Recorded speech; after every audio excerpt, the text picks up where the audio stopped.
ศาสนาสำหรับชาติเราศาสนาในสมัยนี้เป็นของที่แยกจากชาติไม่ได้เป็นความจำเป็นที่เราทั้งหลายผู้เป็นไทยจะต้องมั่นคงอยู่ในศาสนาพระพุทธซึ่งเป็นศาสนาสำหรับชาติเราพระพุทธศาสนาก็ดีหรือศาสนาใดก็ดีที่ตั้งมั่นอยู่ได้ก็ด้วยความมั่นคงของผู้เลื่อมใสตั้งใจที่จะรักษาและข้าพเจ้าพูดทั้งนี้ก็เพื่อชักชวนท่านทั้งหลายอย่างเป็นเพื่อนไทยและเพื่อนพุทธศาสนิกชนด้วยกันทั้งนั้นเพื่อความมั่นคงแห่งพระพุทธศาสนาข้าพเจ้ารู้สึกว่าได้ทำหน้าที่สมควรแก่อุปถัมภ์พระพุทธศาสนาเราจะตั้งใจรักษาศาสนาของเราด้วยชีวิตและถ้าท่านตั้งใจจะช่วยข้าพเจ้าในกิจอันใหญ่นี้แล้วก็จะเป็นที่พอใจข้าพเจ้าเป็นอันมากเพราะฉะนั้นเป็นหน้าที่ของเราทั้งหลายที่จะช่วยกันบำรุงรักษาพระพุทธศาสนาอย่าให้เสื่อมสูญไปการที่จะบำรุงพระพุทธศาสนาเราต้องรู้สึกก่อนว่าหลักของพระพุทธศาสนาคืออะไรเราจะถือว่าเราเป็นไทยด้วยกันหมดเราจะต้องรักษาความเป็นไทยของเราให้ยั่งยืนเราจะต้องรักษาพระพุทธศาสนาให้ถาวรวัฒนาการอย่างที่เป็นมาแล้วหลายชั่วโคตรของเราทั้งหลายพระบรมราโชวาทของพระบาทสมเด็จพระมงกุฎเกล้าเจ้าอยู่หัวรัชกาลที่ 6พระบรมราโชวาทก็ดีพระราชนิพนธ์ก็ดีหรือพระบรมราชโองการของพระมหากษัตริย์ถือเป็นบทบัญญัติแห่งกฎหมายทั้งหมดทั้งสิ้นการบัญญัติให้พระพุทธศาสนาเป็นศาสนาประจำชาติไทยไว้ในรัฐธรรมนูญจึงเป็นสิ่งที่ถูกต้องทั้งกฎหมายและทางโบราณราชประเพณีการบัญญัติให้พระพุทธศาสนาเป็นศาสนาประจำชาติไทยไว้ในรัฐธรรมนูญย่อมเป็นหลักค้ำประกันให้กับประชาชนคนไทยว่าตนได้ปฏิบัติตามกฎหมายอย่างแท้จริงการบัญญัติให้พระพุทธศาสนาเป็นศาสนาประจำชาติไทยไว้ในรัฐธรรมนูญมิได้เป็นการลิดรอนสิทธิเสรีภาพของผู้ใดแต่เป็นการยืนยันความจริงตามกฎหมายและประวัติศาสตร์ชาติไทยการบัญญัติให้พระพุทธศาสนาเป็นศาสนาประจำชาติไทยไว้ในรัฐธรรมนูญจะทำให้พระพุทธศาสนาได้รับการอุปถัมภ์และคุ้มครองจากรัฐดุจเดียวกันกับที่องค์พระมหากษัตริย์ทรงกระทำมาการบัญญัติให้พระพุทธศาสนาเป็นศาสนาประจำชาติไทยไว้ในรัฐธรรมนูญจะป้องกันพระพุทธศาสนาไม่ให้ถูกลัทธินิกายนอกศาสนากระทำการใดๆได้ด้วยอุบายต่างๆนานาการบัญญัติให้พระพุทธศาสนาเป็นศาสนาประจำชาติไทยไว้ในรัฐธรรมนูญจะทำให้สังคมไทยมีแต่ความสุขร่มเย็นเป็นธรรมทั้งต่อคนศาสนาอื่นและคนสัญชาติอื่นได้อย่างแท้จริงแต่ถ้าไม่บัญญัติให้พระพุทธศาสนาเป็นศาสนาประจำชาติไทยไว้ในรัฐธรรมนูญในอนาคตประเทศไทยจะต้องตกอยู่ในสถานะเดียวกันกับพื้นที่3 จังหวัดชายแดนภาคใต้อย่างแน่นอนพระบรมราโชวาทพระบาทสมเด็จพระเจ้าอยู่หัวในมหาสมาคมณพระที่นั่งอมรินทร์วินิจฉัยในพระบรมมหาราชวังโดยที่พระพุทธศาสนาเป็นศาสนาประจำชาติของเราทั้งตามความศรัทธาเชื่อมั่นของข้าพเจ้าเองก็เห็นเป็นศาสนาที่ดีศาสนาหนึ่งเนื่องในบรรดาสัจธรรมคำสั่งสอนอันชอบด้วยเหตุผลจึงเคยคิดอยู่ว่าถ้าโอกาสอำนวยข้าพเจ้าควรจะได้บวชสักเวลาหนึ่งตามราชประเพณีซึ่งจะเป็นทางสนองพระเดชพระคุณพระราชบูรพการีตามคตินิยมด้วยและนับตั้งแต่ข้าพเจ้าได้ครองราชย์สืบสันตติวงศ์ต่อจากสมเด็จพระเชษฐาธิราชก็ล่วงมากว่า10 ปีแล้วเห็นว่าน่าจะถึงเวลาที่ควรจะทำตามความตั้งใจไว้นั้นแล้วประการหนึ่ง อันหนึ่งการที่องค์สมเด็จพระสังฆราชหายประชวรมาได้ในคราวประชวรครั้งหลังนี้ก่อให้เกิดความปีติยินดีแก่ข้าพเจ้ายิ่งนักได้มาคำนึงว่าถ้าในการอุปสมบทของข้าพเจ้าได้มีองค์สมเด็จพระสังฆราชเป็นพระอุปชาแล้วก็จะเป็นการแสดงออกซึ่งความศรัทธาเคารพในพระองค์ท่านของข้าพเจ้าได้อย่างเหมาะสมอีกประการหนึ่งจึงได้ตกลงใจที่จะบรรพชาอุปสมบท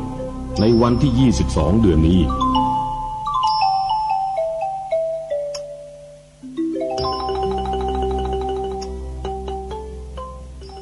ทางสถานีวิทยุแห่งนี้ท่านผู้ฟังสามารถดาวน์โหลดแอปพลิเคชันที่ชื่อว่าวิทยุพุทธศาสนาทั่วไทยเพื่อติดตามรับฟังรายการนี้ได้ทุกวันในวันหนึ่งท่านสามารถรับฟังรายการคดีโลกคดีธรรมนี้ผ่านแอปพลิเคชันดังกล่าวได้วันละ5 เวลาวันละ5 เวลานั้นประกอบไปด้วยเวลา 9 นาฬิกาสามารถรับฟังได้ทางสถานีวิทยุวัดหนองกายวัดอารามมงคลวัดศรีอุดมวงศ์เวลา 10 นาฬิกาฟังได้ทางสถานีวิทยุวัดป่าจริยธรรมเวลา 11 นาฬิกาฟังได้ทางสถานีวิทยุวัดฝายหินเวลา 13 นาฬิกาฟังได้ทางสถานีวิทยุวัดบ้านปลาคูนเวลา 1 นาฬิกาฟังได้ทางสถานีวิทยุวัดฝายหินและสถานีวิทยุวัดสามชุกออกอากาศตามปกติอยู่ที่อำเภอสามชุกจังหวัดสุพรรณบุรีที่คลื่น FM 100.25 เมกะเฮิรตซ์สาธุชนสามารถรับฟังที่คลื่นนี้ในจังหวัดสุพรรณบุรีได้2 เวลาคือเวลา 9 นาฬิกาตอนเช้าและเวลา 20 นาฬิกาตอนกลางคืนนี่คือสถานีวิทยุต้นทางที่รับรายการคดีโลกคดีธรรมออกอากาศให้สาธุชนได้ติดตามรับฟังกันทุกวันกราบขอบพระคุณครูบาอาจารย์ทุกรูปที่ให้พื้นที่กับรายการคดีโลกคดีธรรมได้นำสาระข่าวสารข้อมูลที่เป็นประโยชน์มาให้กับพี่น้องชาวพุทธของเราได้รับรู้รับทราบในบางกรณีที่สำคัญและมีความจำเป็นรายการกำลังปรารภถึงสาเหตุแห่งการรณรงค์ให้ทำหน้าที่กัน3 ข้อซึ่งเมื่อวานนี้ก็ได้ปรารภไปครั้งหนึ่งแล้วแต่ยังไม่จบบริบูรณ์ดีวันนี้ทางรายการก็จะขอย้อนกลับมาแสดงเหตุแสดงผลอีกครั้งหนึ่งเป็นการตอกย้ำทำความเข้าใจให้ผู้ที่ยังมีความคับข้องสงสัยอยู่ในใจว่ามารณรงค์เรื่องนี้ทำไมรณรงค์กันทุกวี่ทุกวันซ้ำๆซากๆทำไมต้องรณรงค์แบบนี้ด้วยเหมือนกับว่าเห็นพวกเราเป็นเด็กอนุบาลกันหรืออย่างไรอะไรอย่างเนี้ยหลายคนหรือบางคนอาจจะคิดแบบนี้เพราะฉะนั้นจึงต้องแสดงเหตุแสดงผลให้รับรู้รับทราบร่วมกันว่าที่ต้องมารณรงค์ให้ทำหน้าที่กัน3 ข้อเนี่ยมีสาเหตุมาจากอะไรเพราะไม่เช่นนั้นแล้วท่านผู้ฟังบางท่านก็ยังคงเคลือบแคลงสงสัยอยู่ไม่หยุดไม่เคยที่จะคลายความสงสัยออกเลยก็เลยทำให้พลาดประโยชน์ที่จะได้รับโดยเฉพาะประโยชน์ที่ชาติบ้านเมืองจะได้รับจากพวกเราก็จะละเลยกันไปเลยเราก็จะไม่ได้ทำหน้าที่เพื่อส่วนรวมให้แก่ประเทศชาติบ้านเมืองของเราอีกจึงจำเป็นที่จะต้องนำมากล่าวซ้ำมาบอกซ้ำเพราะฉะนั้นวันนี้จะอธิบายถึงเหตุผลความเป็นมาเป็นไปว่าท ทำไมรายการคดีโลกคดีธรรมรายการนี้จึงมารณรงค์ให้ประชาชนคนไทยเราพูดกล่าวประโยคเหล่านี้ซึ่งมีทั้งหมด16พยางค์เนี่ยทำไมมีเหตุผลอะไรวันนี้จะขอกล่าวด้วยเหตุผลเต็มๆให้ทุกท่านได้ทราบอย่างละเอียดอีกครั้งหนึ่งแต่เดี๋ยวสักครู่มาติดตามรับฟังกันในเบื้องต้นนี้ขอประชาสัมพันธ์ข่าวงานบุญที่กำลังจะมาถึงในวันเสาร์ที่24และวันอาทิตย์ที่25กุมภาพันธ์ศกนี้ให้สาธุชนได้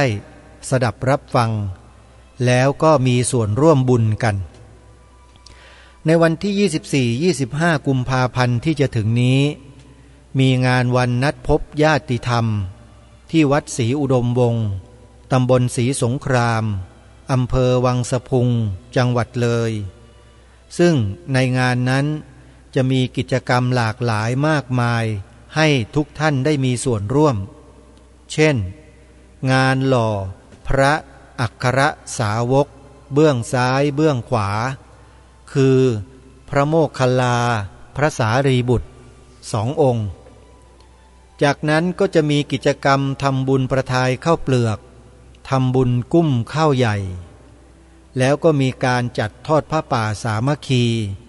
เพื่อระดมทุนหนุนกองธรรมให้กับสถานีวิทยุวัดศรีอุดมวงศ์และงานทำบุญอายุวัฒนมงคลของเจ้าอาวาสวัดศรีอุดมวงศ์คือท่านอาจารย์พระครูอุดมวรานุวัตรในปีนี้ด้วยนอกจากนั้นก็จะมีการจัดประชุมสมาชิกสภาพุทธบริษัทจังหวัดเลยประจำปีพระพุทธศักราช 2567 จึงขอเรียนเชิญเจริญพรญาติโยมสมาชิกสภาพุทธบริษัทจังหวัดเลยทุกท่านเข้าร่วมประชุมที่วัดศรีอุดมวงศ์ในวันที่24กุมภาพันธ์พร้อมเพรียงกันโทรศัพท์สอบถามรายละเอียดร่วมบุญหล่อพระโมคคัลลานะพระสารีบุตรทำบุญกุ้มข้าวใหญ่ประทายข้าวเปลือกกับวัดศรีอุดมวงศ์ได้ที่หมายเลขโทรศัพท์089-840-4968จากนั้นในเดือนมีนาคมวันที่9มีนาคมญาติโยมกำหนดจำไว้นะฮะ9มีนาคมมีงานทำบุญฉลองครบรอบ18ปีสถานีวิทยุวัดป่าจริยธรรมสถานีวิทยุพระพุทธศาสนาแห่งชาติประจำจังหวัดเลย FM 96.50 เมกะเฮิรตซ์งานนี้ทางวัดได้กราบอาราธนานิมนต์พระสงฆ์มาร่วมกิจกรรมในงานนักจัดรายการวิทยุต่างๆก็จะมารวมกันอยู่ที่วัดป่าจริยธรรมในวันนั้นและในงานวันนั้นก็จะมีการทำบุญทอดผ้าป่าเพื่อส่งเสริมกองทุนเผยแผ่พระพุทธศาสนาทางสถานีวิทยุให้กับวัดป่าจริยธรรมด้วยจึงขอเรียนเชิญเจริญพรญาติโยมสาธุชนทุกท่านไปร่วมกิจกรรมนี้โดยพร้อมเพรียงกันในวันเสาร์ที่9มีนาคมศกนี้แล้วก็จะมีงานแสดงธรรมไปตลอดโต้รุ่งสอดแจ้งไปจนถึงวันอาทิตย์ที่10มีนาคมด้วยจึงขอเรียนเชิญเจริญพรญาติโยมสาธุชนร่วมบุญโดยพร้อมเพรียงกันหมายเลขโทรศัพท์วัดป่าจริยธรรมโทร087-527-00และในเดือนเมษายนที่วัดป่าจริยธรรมนั้นจะจัดงานเททองหล่อพระประธานประจำอุโบสถในวาระที่3ด้วยซึ่งจะกำหนดในเดือนเมษายนศกนี้ใครสะดวกนะก็ขอให้เดินทางมาร่วมงานโดยพร้อมเพรียงกันนะโยมนะ ใครสงสัยประการใดติดต่อสอบถามที่หมายเลขโทรศัพท์ของวัดป่าจริยธรรมได้เลย083 327 5700สวนป่าสามัคคีธรรมโดยอาตมาภาพซึ่งเป็นผู้ดำเนินการปลูกป่ามาเป็นระยะเวลา4 ปีกว่าแล้วตอนนี้ต้นไม้เริ่มเจริญเติบโตขึ้นเรื่อยๆเนื่องด้วยว่าในปีนี้มีความดำริว่าจะจัดงานสักครั้งหนึ่งเป็นครั้งแรก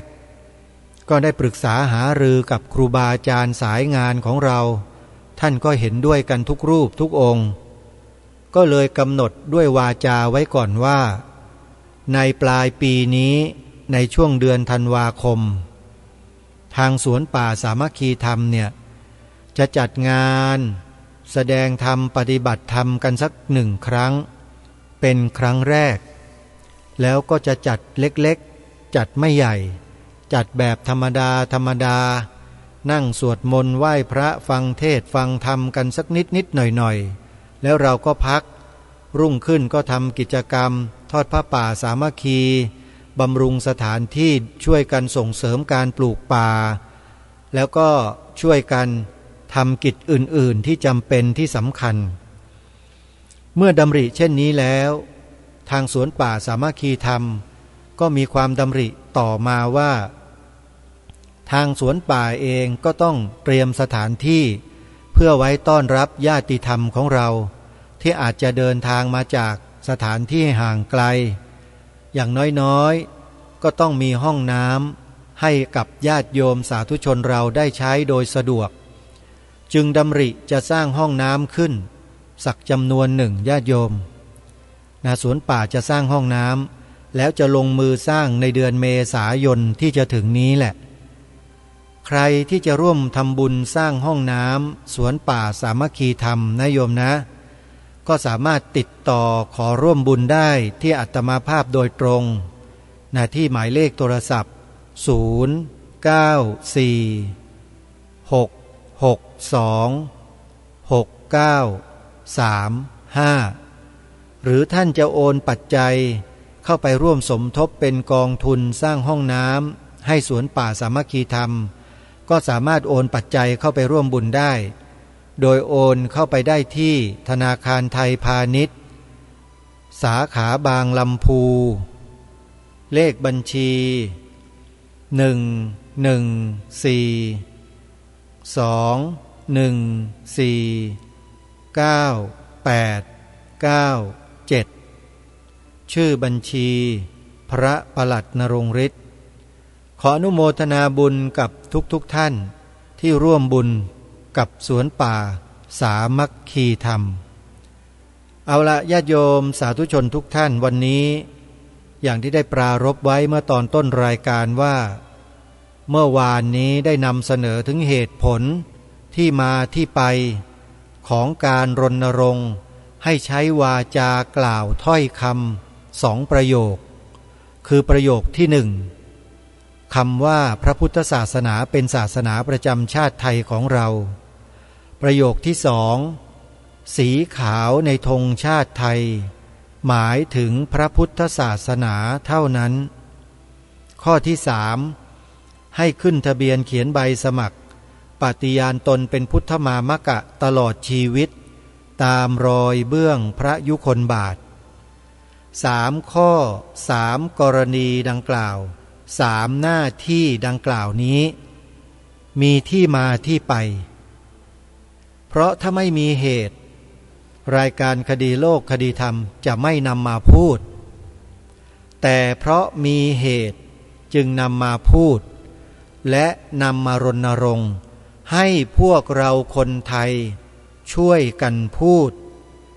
อย่าเก็บเอาไว้ในใจเฉยๆไม่มีประโยชน์ต้องพูดออกมาให้เสียงดังๆว่า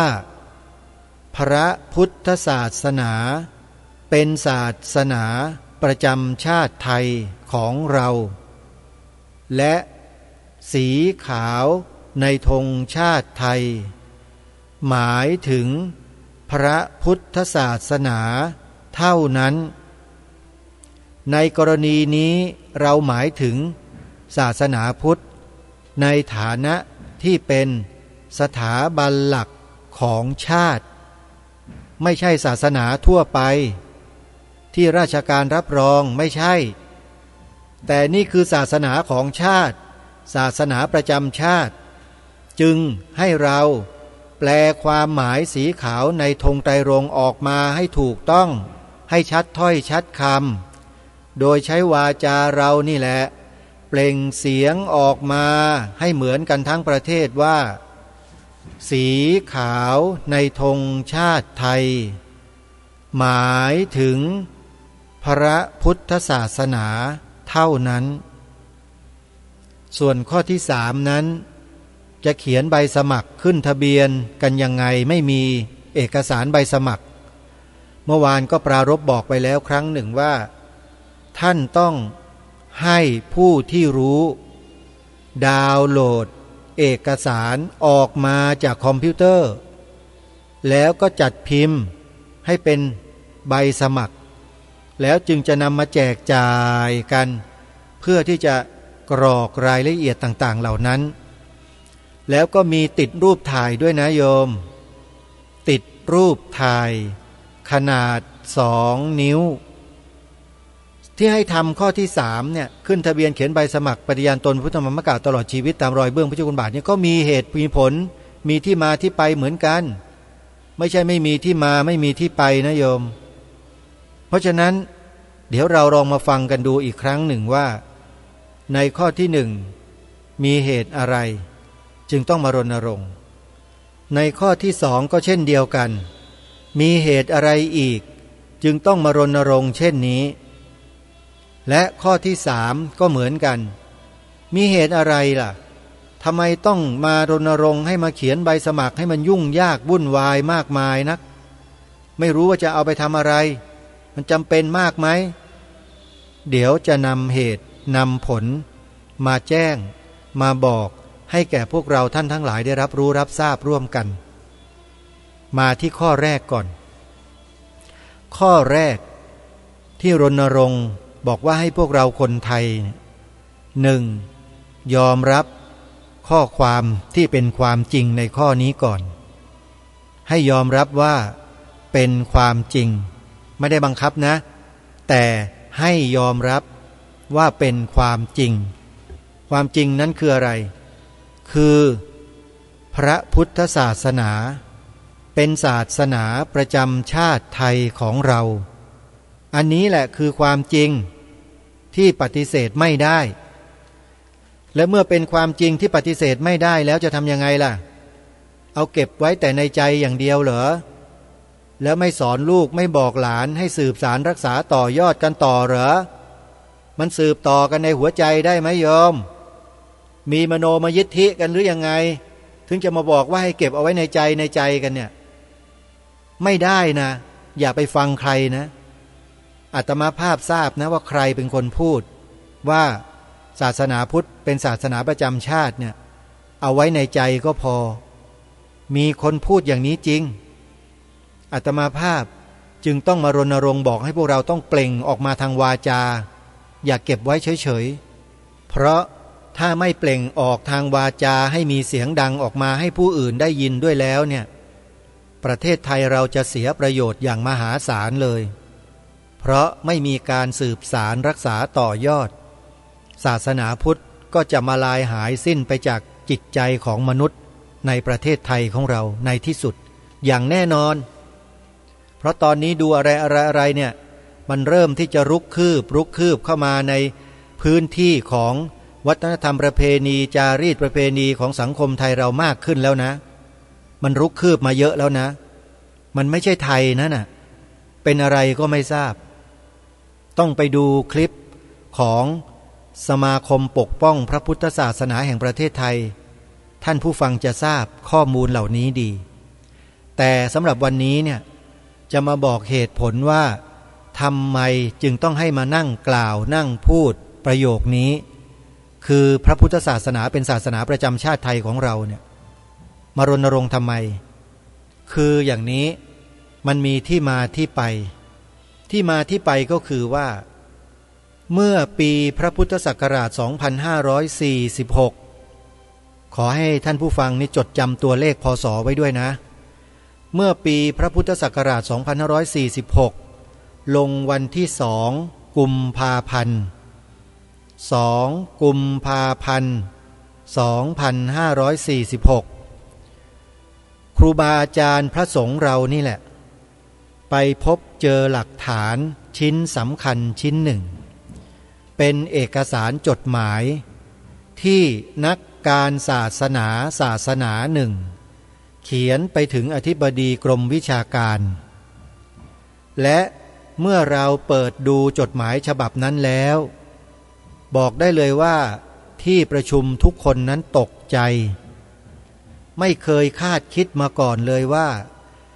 คนพวกนี้กล้าทำกันแบบนี้ไม่เคยคิดมาก่อนว่าเขาจะกล้าทำแบบนี้ได้กับประเทศไทยของเราเพราะฉะนั้นเมื่อเราเห็นความจริงข้อนี้ทราบความจริงข้อนี้แล้วเนี่ย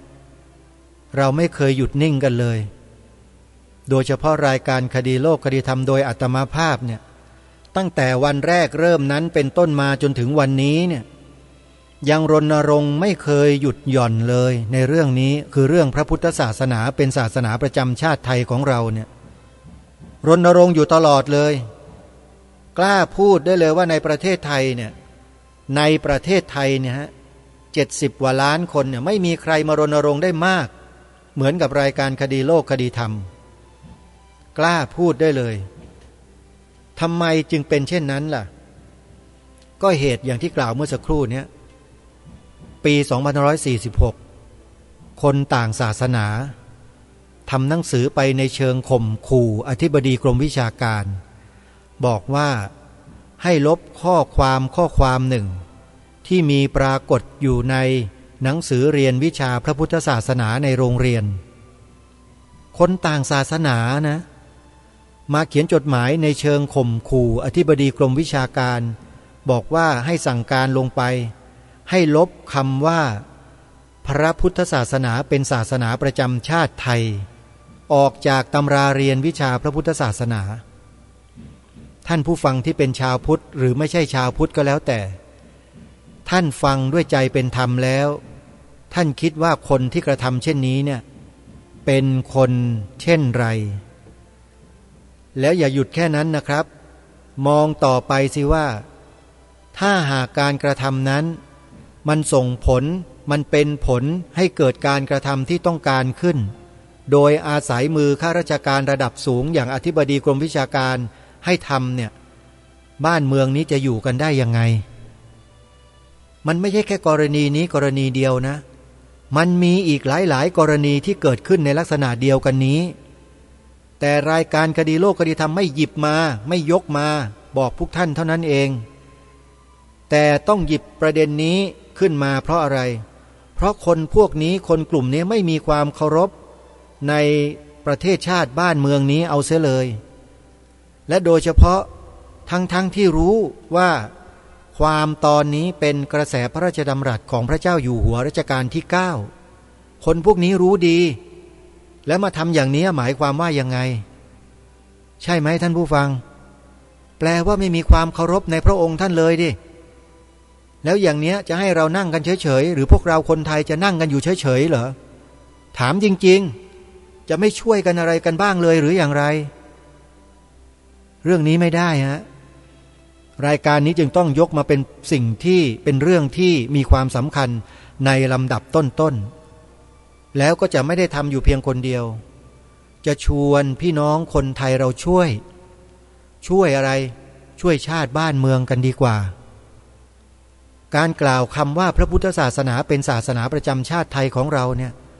เป็นการช่วยชาติบ้านเมืองไม่ให้ตกไปอยู่ในอำนาจมืดของคนบางกลุ่มบางพวก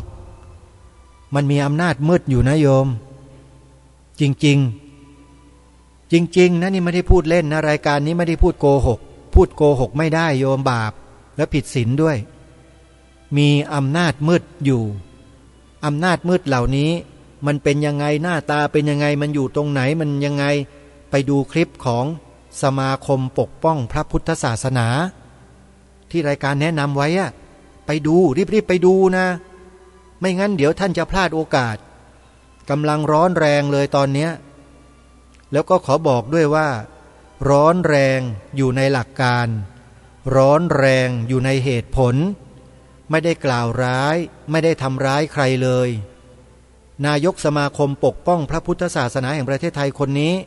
ทำหน้าที่อย่างมีระบบระเบียบแบบแผนไม่กระทบกระเทือนใครเลยแต่คนที่มันกระเทือนน่ะก็คือไอ้พวกที่อยู่ในเงามืดทั้งหลายเนี่ยมันกระเทือนกันใหญ่เลยตอนนี้ไปดูสิ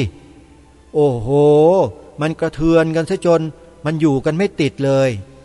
เพราะประเด็นพวกนี้แหละนะฮะเพราะฉะนั้นเหตุและผลในข้อที่หนึ่งทราบแล้วนะคนต่างศาสนาทำหนังสือในเชิงข่มขู่อธิบดีกรมวิชาการให้ไปลบคำว่าพระพุทธศาสนาเป็นศาสนาประจำชาติไทยในแบบเรียนวิชาพระพุทธศาสนาของเราทั้งประเทศนี่แหละคือเหตุข้อที่หนึ่งจึงให้มารณรงค์ให้พวกเราเนี่ยช่วยกันใช้วาจาเราเนี่ยกล่าวคำนี้มากๆเยอะๆบ่อยๆทุกวี่ทุกวันทุกวี่ทุกวันกล่าวบ่อยๆสอนลูกสอนนักเรียนลูกหลานให้กล่าวตามเราให้ได้ว่าพระพุทธศาสนาเป็นศาสนาประจำชาติไทยของเราข้อที่หนึ่งผ่านนะฮะเหตุผลเรียบร้อยแล้วสองทำไมจึงต้องมานำพาผู้คนให้มาพูดจาเช่นนี้ด้วยอาจจะมีคนที่เขาไม่พอใจทำไมต้องมาพูดจาแบบนี้ด้วยอาตมาภาพก็จะขอตอบตรงนี้ก่อนว่าที่ต้องพูดจาแบบนี้ก็เพราะว่ามีคนมันพูดบิดเบือนความจริงของประเทศนี้เอาไว้รายการนี้เห็นว่าคนที่กระทำบิดเบือนเช่นนั้นเป็นคนที่ไม่สมควรและไม่เหมาะสมอย่างยิ่งจึงมารณรงค์ให้พี่น้องคนไทยเรารู้ให้พี่น้องคนไทยเราทราบว่ามีคนทำเช่นนั้นจริงๆและไม่ใช่ทำเล็กๆด้วยทำใหญ่ด้วยใหญ่ยังไงเดี๋ยวจะกล่าวให้ฟังเป็นเหตุที่มาที่ไปมาพูดถึงเรื่องนี้ก่อนว่าทำไมต้องกล่าววาจาเช่นนี้ด้วยก็คือประโยคที่ว่าสีขาวในธงชาติไทยหมายถึงพระพุทธศาสนาเท่านั้นทำไมต้องกล่าวแบบนี้ด้วยมีคนไม่พอใจขึ้นมาอาตมาภาพก็ตอบไปแล้วไงก็ที่ต้องกล่าวแบบนี้ก็เพราะมีคนมันทำไม่ถูกต้องแบบนี้จึงต้องมาพาผู้คนให้รีบกล่าวซะถ้าไม่กล่าวไม่เปล่งออกมาให้เป็นเสียงและไม่ถ่ายทอดสู่ลูกหลานเยาวชนนักเรียนนักศึกษาของเราตั้งแต่บัดนี้นะมันจะไม่เหลืออะไรเลยเราจะเหมือนกับม้าอารีที่ถูกเบียดออกจากคอกจนหมดสิ้นไม่มีเหลือสักตัวหนึ่งมันจะมีแต่พวกควายเบียดอยู่ในคอกกันหมดเลยโยมเพราะฉะนั้นม้าอย่างพวกเราทั้งหลายเนี่ยเป็นม้าที่ไม่ยอมฮะถ้าพูดภาษาละครน้ำเน่าก็เรียกว่าไอ้พวกม้าดีดกะโหลกนี่ดีดกะโหลกใครล่ะดีดกะโหลกไอ้คนพวกขี้โกงทั้งหลายโกงชาติโกงบ้านโกงเมืองเนี่ยเอาแต่พวกแต่พ้องตัวเองมองไม่เห็นประโยชน์ชาติส่วนรวมเป็นใหญ่คนพวกนี้ก็ต้องเจอแบบนี้แหละโยมเจอความจริงไม่ได้เจออะไรนะเราต้องเอาความจริงมาพูดเพราะฉะนั้นความจริงที่ว่าสีขาวในธงชาติไทยหมายถึงพระพุทธศาสนาเท่านั้นจึงเป็นเหตุและผลเป็นความจำเป็น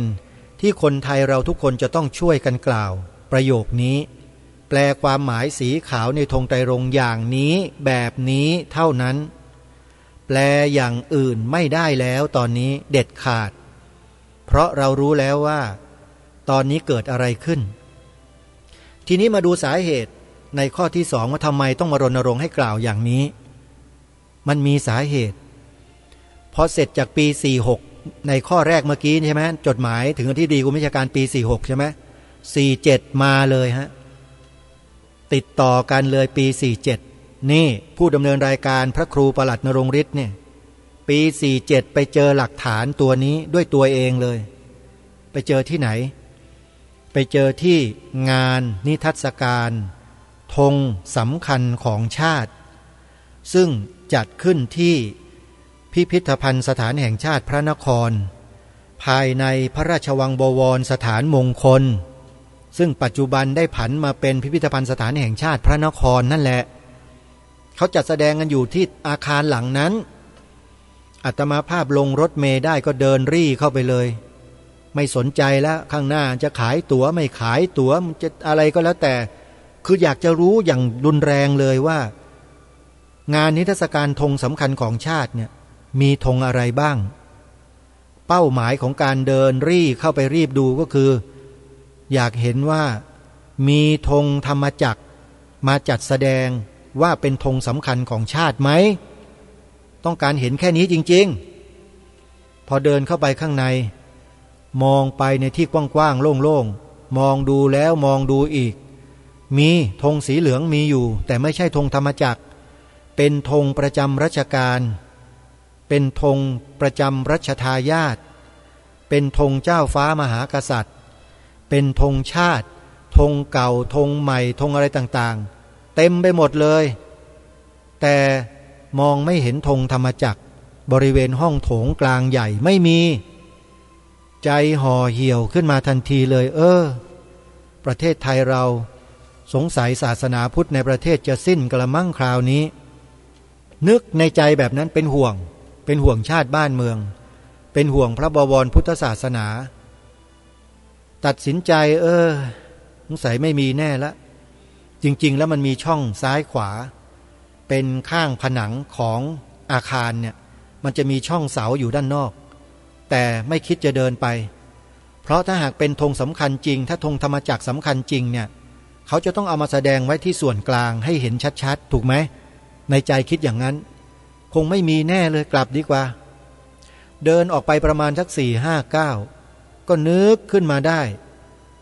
ด้ว่าหรือว่าเขาจะเอาซ่อนไว้ข้างในระหว่างเสาตรงนั้นหรือเปล่า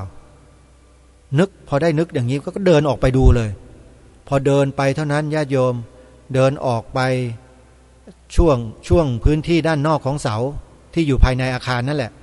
จะมีผนังอาคารที่ห่างออกไปนิดหน่อยพอเดินเข้าไปเลี้ยวขวาแล้วก็เดินเลี้ยวขวาเข้าไปอีกมองเข้ามาที่ช่องเสาปรากฏว่ามาถูกซ่อนเอาไว้อยู่ข้างในโยมถูกซ่อนเอาไว้ไม่ให้ใครเห็นชัดๆไม่ให้ใครเห็นถนัดอันนี้กระซิบบอกค่อยๆนะเดี๋ยวทางการเขาได้ยินเขาทำแบบนั้นจริงๆท่านผู้ฟังก็เกิดข้อสงสัยในใจขึ้นมาแล้วว่าพวกข้าราชการที่รับผิดชอบกิจกรรมเหล่านี้มันคิดกันยังไงวะอันนี้นึกในใจนะโยมขออภัยด้วยท่านผู้ฟังมันคิดกันยังไงวะมันเอาธงธรรมจักรมาซ่อนไว้ข้างในนี้แปลว่ามันไม่ต้องการที่จะให้คนไทยได้เกิดความชื่นชมโสมนัสว่ามีธงธรรมจักรนั้นเป็นธงสำคัญของชาติหรืออย่างไรพอคิดได้เช่นนี้เสร็จในใจหนึ่งก็ดีใจมากเลยที่เห็นธงธรรมจักรอยู่ในงานนี้เดินกลับพอใจแล้วเห็นธงแล้วจะอยู่ตรงไหนก็ช่างนะแต่มีแน่นอนเอาไปพูดได้แล้วทีนี้เดินกลับออกมาเลยผ่านตำหนักแดงผ่านพระที่นั่งอะไรต่างๆเนี่ยพุทธไทยสวรรค์เพื่อจะออกไปด้านหน้าปรากฏว่าในระหว่างทางมีโต๊ะแจกเอกสารเราก็ไม่สนใจเดินผ่านพอเดินไปได้สัก10 กว่าก้าวหยุดเบรกปึ๊กเลยบอกไม่ได้ไปเอามาหน่อยที่เอกสารอะไรจะได้ไปดูว่ามันเป็นอะไรยังไงหยิบ2 แผ่นเดินกลับไปวัดยังไม่ดูทำกิจทำภาระอะไรเสร็จตกกลางคืนจะจำวัดหยิบขึ้นมาดูคืนนั้นนอนไม่หลับทั้งคืน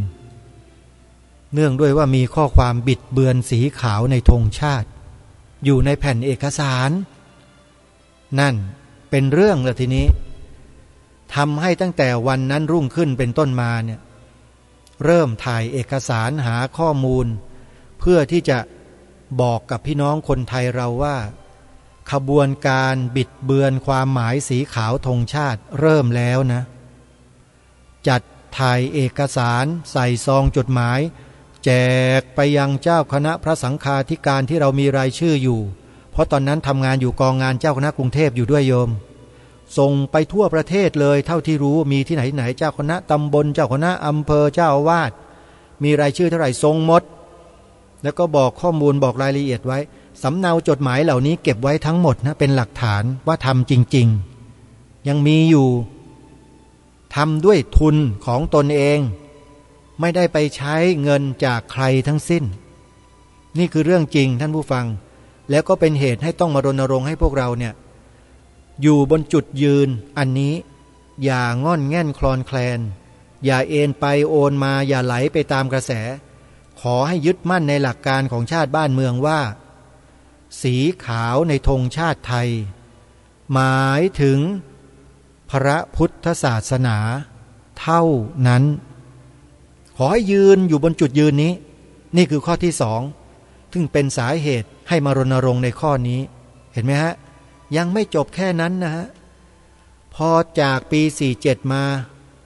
ปี53เอาอีกแล้วทีนี้หน่วยงานใหญ่เลยตั้งอยู่ในทำเนียบรัฐบาลนู่นจัดทำหนังสือคู่มือธงไตรรงค์ธรรมรงค์ไทยออกจัดนิทรรศการเดินสายไปทั่วทั้งประเทศปรากฏว่าข้อความในหน้า3ที่แปลความหมายสีขาวในธงชาติบิดเบือนคล้ายๆหรือเหมือนกันกับที่พิพิธภัณฑ์สถานแห่งชาติพระนครเอกสารแผ่นพับนั้นเป๊ะเลยล้อกันมาเลยอ่ะนั่นแปลว่าขบวนการเดียวกันแน่นอนที่ทำเช่นนี้ไม่ได้สิอาตมาภาพหรือกระผมเนี่ยนำออกสถานีโทรทัศน์ดีดีทีวีในรายการที่ตนเองเป็นผู้ดำเนินรายการตระเวนคนตระเวนธรรมอยู่ทันทีครับพร้อมด้วยหลักฐานหนังสือเล่มนั้นและในวันนั้นจำได้ว่าผู้มาร่วมรายการเนี่ยคือหัวหน้าส่วนระวังป้องกันประเทศของวปอ.ครับเป็นพลเอกท่านหนึ่งมานั่งจัดรายการแล้วเปิดให้ท่านดูต่อหน้าจอพร้อมกับประชาชนของเรานั่นแหละว่ามันบิดเบือนแบบนี้ท่านก็นั่งไม่ติดเลยวันนั้นนั่งไม่ติดนะบอกว่าอุ๊ยไม่ได้แล้วอย่างนี้ทำอย่างนี้ได้ยังไงท่านก็ไม่เห็นด้วยแล้วก็ไม่ยอมด้วยพอกลับจากรายการไปวันรุ่งขึ้นทำหนังสือถึงหน่วยงานนั้นทันทีเลยในนามของวปอ.ฮะแล้วก็ให้ท่านพลเอกวิจิตรกุลยวณิชพลเอกวิจิตรกุลวณิชขออภัยนะที่นามสกุลท่านผิดเมื่อกี้พลเอกวิจิตรกุลวณิชประธานวปอ.เซ็นหนังสือไปถึงหน่วยงานที่อยู่ในทำเนียบรัฐบาลบอกว่าให้แก้ไขทันทีนี่คือการทำงานของกระผมและอาตมาภาพโดยที่ไม่มีใครรับรู้รับทราบและวันนี้ได้มาเปิดเผยมาบอกแล้วว่าเหตุผลที่ต้องมาพูดให้ช่วยกันรณรงค์ให้พูดให้กล่าวสิ่งเหล่านี้คืออะไรนี่แหละฮะคือข้อที่2นะฮะส่วนข้อที่3ที่ให้รณรงค์ขึ้นทะเบียนเขียนใบสมัครปฏิญาณตนเป็นพุทธมามกะตลอดชีวิตตามรอยเบื้องพระยุคลบาทอันนี้ก็มีที่มาที่ไปเหมือนกันแต่ที่มาที่ไปในข้อที่3เนี่ยขอยกไว้ในวันพรุ่งนี้อีกครั้งนะโยมนะมันไม่จบอ่ะเพราะว่าเวลาของรายการมันหมดซะแล้วไม่เป็นไรเดี๋ยววันพรุ่งนี้นะท่านผู้ฟังจะมาพูดในข้อที่3ล้วนๆจะไม่มีข้ออื่นมาเกี่ยวข้องนะข้อที่3ว่าทำไมต้องมารณรงค์ให้ผู้คนเนี่ยมากรอกใบสมัครขึ้นทะเบียนเขียนใบสมัครปฏิญาณตนเป็นพุทธมามกะตลอดชีวิตและทำไมจะต้องตามรอยเบื้องพระยุคลบาทด้วยทำไมเดี๋ยวพรุ่งนี้แหละจะมาตอบแล้วก็จะแสดงสาเหตุให้ทราบว่าทำไมจะต้องมารณรงค์ให้ประชาชนขึ้นทะเบียนแบบนี้ด้วยมันมีความจำเป็นเหรอมีฮะมีและเดี๋ยวพรุ่งนี้มาดูสาเหตุกันว่าทำไมจึงต้องให้ทำเช่นนี้สำหรับวันนี้เวลาของรายการหมดท่านผู้ฟังต้องขอสมมุติยุติรายการไว้แต่เพียงเท่านี้พบกับรายการได้ใหม่ในวันต่อไปขอความสุขความสวัสดีในธรรมแห่งองค์สมเด็จพระบรมศาสดาสัมมาสัมพุทธเจ้าจงปรากฏเกิดมีขึ้นในจิตใจของท่านผู้ฟังทุกท่านทุกคนเทินขอเจริญพรกล้าคิดก็ต้องกล้าทำอย่ากลัวถ้าทำความดี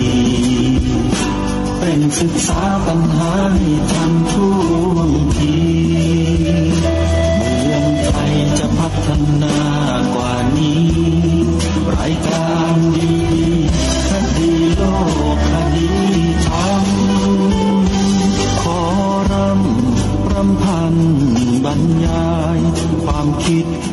ไม้แห่งสีทั้งสามงามถนัดขาวคือบริสุทธิ์สีสวัสดิ์หมายพระไตรรัตน์และธรรมะคุ้มจิตไทยแดงคือโลหิตเราใสซึ่งยอมสละได้เพื่อรักษาชาติศาสนาน้ำเงินคือสีโสภาอันจอมประชาถ้าโปรดเป็นของส่วนองค์จับริ้วเข้าเป็นไตรรงค์จึงเป็นสีธงที่รักแห่งเราชาวไทยทหารอวตารนำไปยงยุทธวิชัยวิชิตก็ชูเกียรติสยา